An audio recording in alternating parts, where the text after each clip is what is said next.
আমি একটা পটলের রেসিপি আপনাদের সাথে শেয়ার করি। যদিও আমি কোনো প্রস্তুতি ছাড়াই এটা করছিলাম, প্রস্তুতি বলতে যে আমি ভিডিও করব এরকম কোনো মানে তখন আগে ভাবিনি। পরে ভাবলাম যে যেহেতু এই রান্নাটা একটু নতুনত্ব, তাই সবার সাথে ভাগ করে নিলে কেমন হয়। সেই মতো আমি নিজেই এক হাতে মোবাইলটা ধরে রান্নাটা করার চেষ্টা করেছি।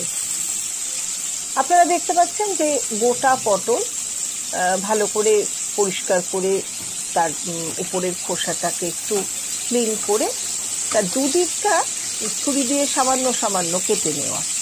এবার ওটা নুন মাখিয়ে কড়াইতে দেওয়া।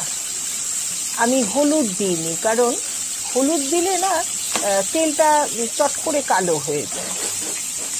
এই পটলের রেসিপিটা সম্পূর্ণ নিরামিষ। যারা নিরামিষাশী অথবা ধরুন একদিন তো সপ্তাহে অনেকেই নিরামিষ খান, সেক্ষেত্রে এটা আপনারা করে দেখতেই পারেন। খুব সহজে হয় এবং খুব খেতে ভালো হয়, মানে খেতেও ভালো, সুস্বাদু এবং সহজ, অথচ সুন্দর। যাই হোক, এইভাবে পটলগুলোকে গোটা গোটা রেখে তার ওপর নিচটা চিড়ে আমি তেলে দিয়েছি। তেলে দিয়ে এটাকে একটু এপিট ওপিট করে লাল লাল করে ভেজে নেওয়া।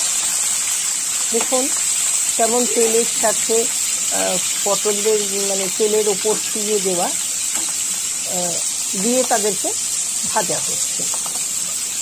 এক মনে তারাও ভেজে যাচ্ছে।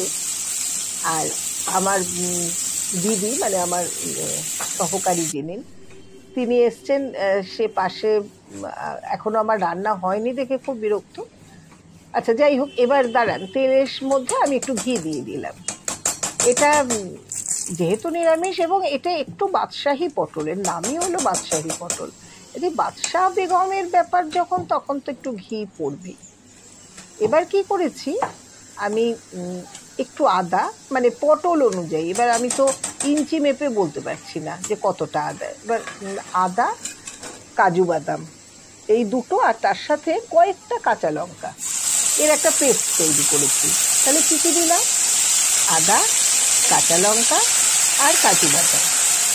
এই পেস্টটা তৈরি করে তেলের ওপর ঘি দিয়ে ওই পেস্টটা ঢেলে দিলাম। মানে পটলগুলো কিন্তু তার আগে বেশ সুন্দর লাল লাল করে ভেজে তুলতে হবে, মানে সাজিয়ে গুছিয়ে।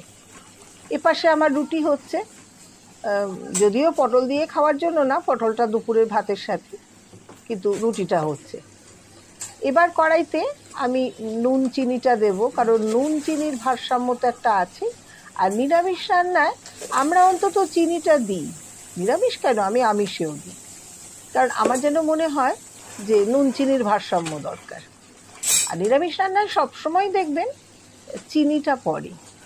এইবার নুন চিনি দেওয়ার পর ওই তো আগে তো মশলাটা দেওয়া ছিলই, এর উপর আমি পটলগুলো দিয়ে দিলাম।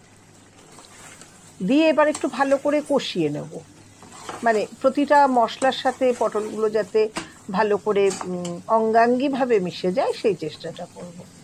এখন যেটা কাজ সেটা হচ্ছে এক প্যাকেট গুঁড়ো দুধ, মানে ধরুন 10 টাকার পাউচ প্যাক যেগুলো, একটু ঘন করে ওই পাউচ প্যাকটা গুলে নেবেন। নিয়ে ওই সেই দুধটা, মানে গুঁড়ো দুধের যে ঘনত্বটা, সেটা ভালো করে গুলে ওই পটলের মধ্যে, মানে পটলটা ফুটে গেছে, ওই মশলার সাথে কষে গেছে, তেল বেরিয়ে গেছে, তখন আমি ওই গুঁড়ো দুধটা একটু গুলে নিয়ে দিয়ে দিলাম।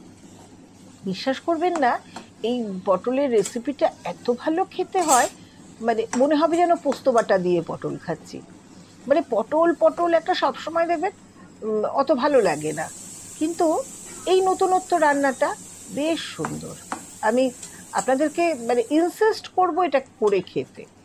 উপকরণ খুব যে বেশি তা তো নয়, ধরুন ওই একটু গুঁড়ো দুধ লাগছে, আর অল্প কাজু, আর ওই আদা কাঁচা লঙ্কা। আদা কাঁচা লঙ্কা ঘরে থাকি, কাজুও আমরা মোটামুটি রাখি।